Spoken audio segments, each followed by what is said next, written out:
We now welcome to the program the head coach of the Musselman football team, Coach Brian Thomas. Coach, how's it going? How's the off season?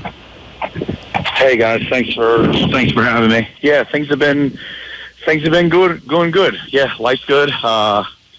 Staying busy. Feel like I'm always busy, but that's a good thing. We've had a good off season, so yeah, football.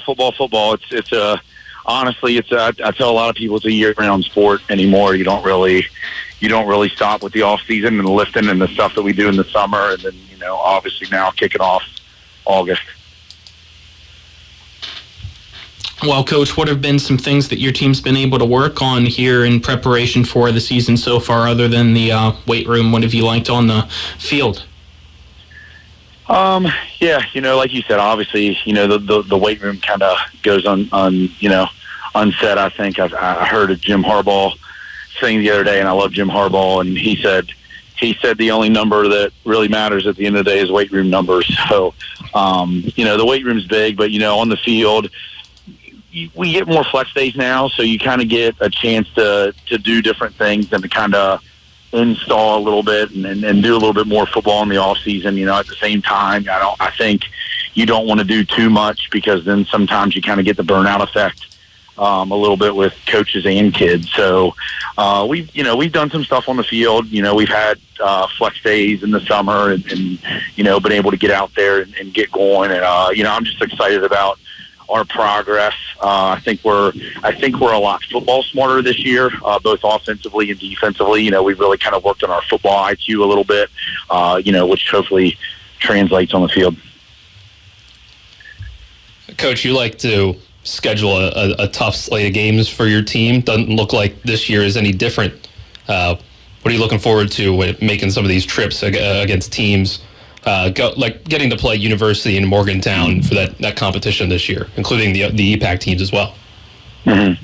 Yeah, I'm excited about our schedule. Like you said, the EPAC's always, I've said for years, we're one of the best conferences in the state. And that's not a knock to anybody else. That's more of a praise to all the guys that we have, the coaches and the programs that we have. We've been fortunate at Musselman to go to the playoffs many years and see different teams, and our EPAC schedule is as tough as it comes. But yeah, our out-of-conference schedule is tough too. I like to play in-state teams just because you kind of get to see different people. We do have a couple out-of-state. We have Loudoun Valley, Virginia again. We've played them. This is the third year we've played them, I believe. Yes, and got Boonesboro.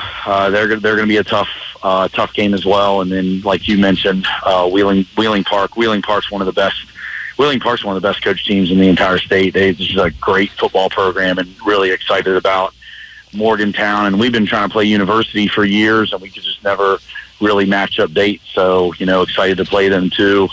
That's our opener. So, yeah, really excited about our schedule. Like we tell the kids, there's no easy ones on our schedule. You have to earn everything. Last year wasn't the typical Musselman football season. Heading into the year, you guys lost a lot, whether that be transfers or guys graduating. Heading into this season, I guess, do you feel like you have a lot more returners? Do you feel like guys kind of maybe bought into the program a little bit more this offseason than what you had last year? Yeah, for sure.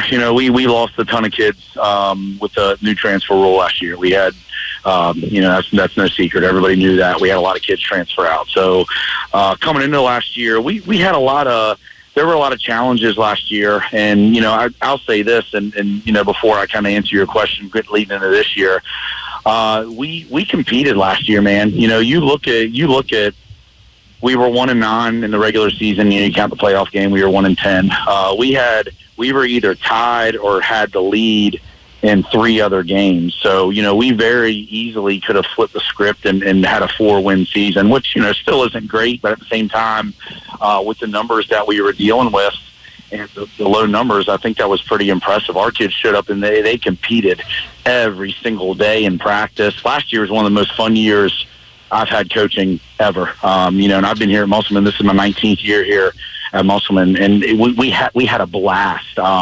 It's funny because I run into a lot of people last year, and they'd say, sorry the season's not going that great. And my response to everybody is like, man, we're having a blast. Our locker room mentality was great. Our coaches my coaching staff did an outstanding job, and the kids just competed and showed up every day.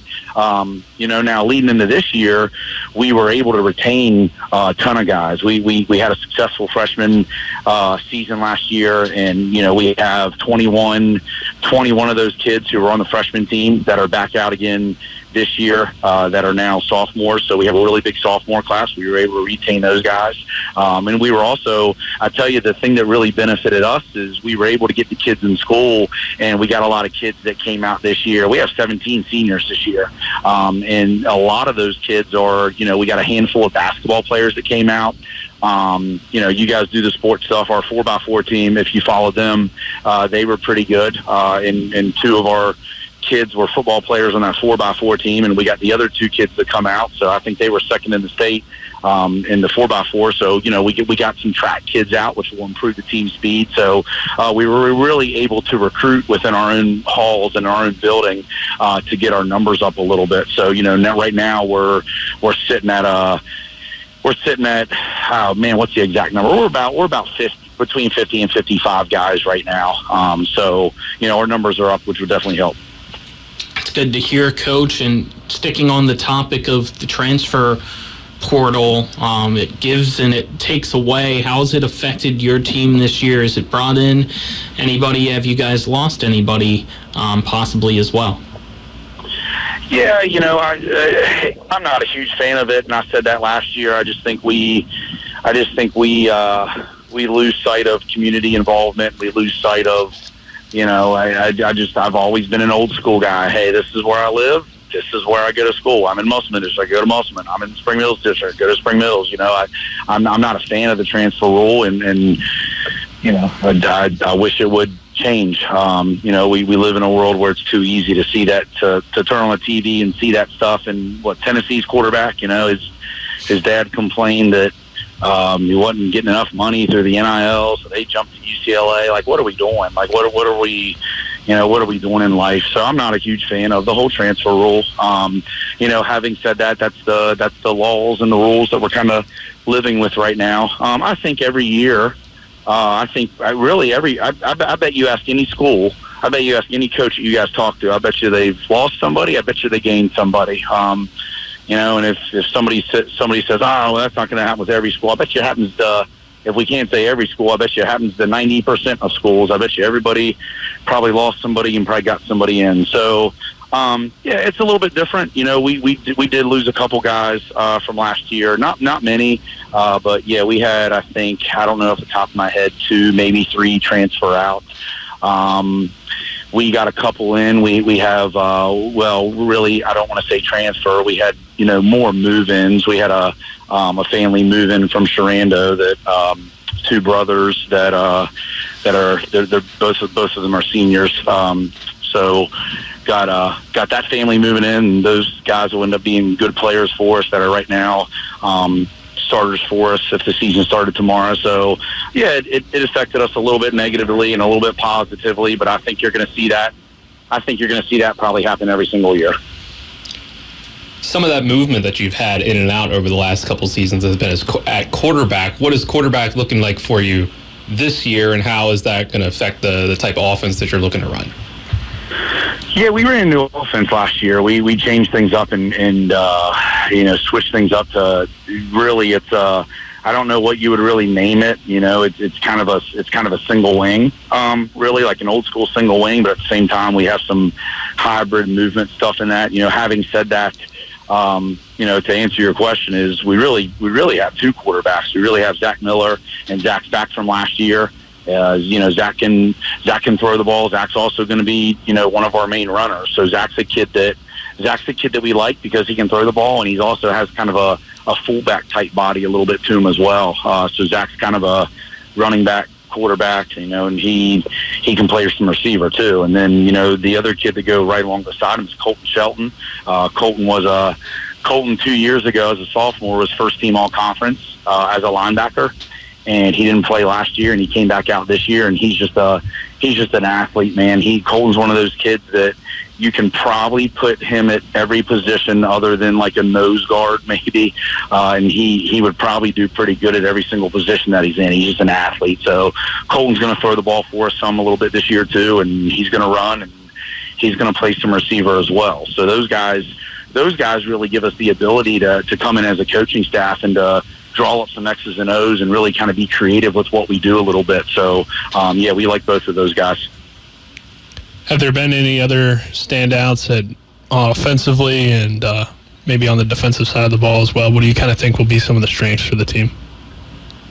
Yeah, I mean, anytime you talk about offense, you're going to talk about Nate Lazier. If anybody doesn't know the name Nate Lazier, watching us last season, it's what he did last year was impressive.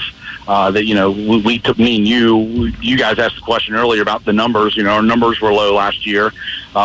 There was a time, this is true, in our playoff game against Wheeling Park, at the end of the first quarter, or it might have been right at the start of the second quarter, it was 14-0. They ended up pulling away from us late, but they weren't completely blowing us out of the water. It was 14-0, and we were competing a little bit. And I looked out in the field and I counted, and we had 5 ninth graders on the field in a 14-0 playoff game. So I say all that just to say there were some times where honestly some of the kids that we have probably would have been better suited playing a freshman season or a JV season, but they were out there on Friday nights and they were competing. And, we had a young offensive line last year, and kudos to them, but also to Nate. He was a 1,000-yard rusher last year. So, anytime you return a 1,000-yard rusher like that, and majority of your linemen, it's pretty exciting. So offensively, we're really Nate's kind of our go-to guy. And Zach and Colton are right there. They're 1A, 1B, and 1C, so they're all pretty big. Defensively, we're pretty excited. We got a good linebacking core. I think it's going to be pretty good. Our secondary is pretty good. We get a lot back. That was one of the things about last year. We had all those kids transfer out, and we were forced to play a lot of young kids. And now we come back a little bit with a little bit of experience. We're still young. We still have a lot of young kids, but it's experience with our youth. So we're excited about getting a lot of those guys back. Coach, tune-ups for the regular season. You have 2 scrimmages that you guys will be participating in, one on Saturday in North Marion, their mixer, and then you have a scrimmage at home against Dominion as well. What are you guys hoping to get accomplished during those 2 times? Yeah, I'm really excited about this Saturday against North Marion. Spring Mills is going to that, and Hedgesville is going to that too. So we're gonna be able to represent the EPAC pretty well. So we scrimmage kind of in a mixer like that. You play some different teams. We're playing North Marion and we're playing Preston are the 2 teams that we're going against. So it's neat because we're going to get to see some different looks. You get to get a line up against different teams, not just one team. So I think that'll be kind of exciting. We did one of those last year. We had a 3-team scrimmage, and I really liked it just because you get to see, like I said, you get to see multiple different looks. So that'll be good. That'll be a good test point for us. That'll be a good kind of measuring stick to see, what do we got to work on, what's good, what's bad, where we're at a little bit. And then next week against Dominion, I always like that second one. We always run that second one kind of like a preseason game, which I think most teams do. You get the chains out and work some down and distance and get to work some special teams. And I always like doing that as well. So, that'll be nice because it'll be at home, so we should have a pretty decent crowd and some people able to come out and kind of see us a little bit and kind of gearing up towards that university game.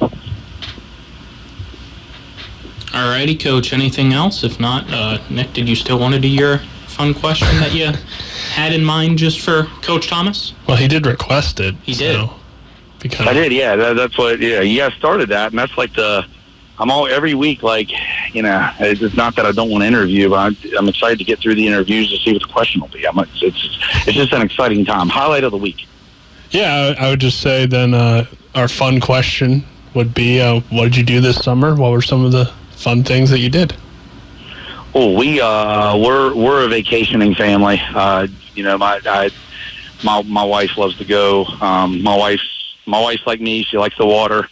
And, both my sons, both my boys like vacationing too. So we go to the lake. We go to the lake a lot. in the summer, and then we went to the beach a couple times as well. But yeah, we're big lake people. You can kind of do a little bit of everything down there. So it's exciting.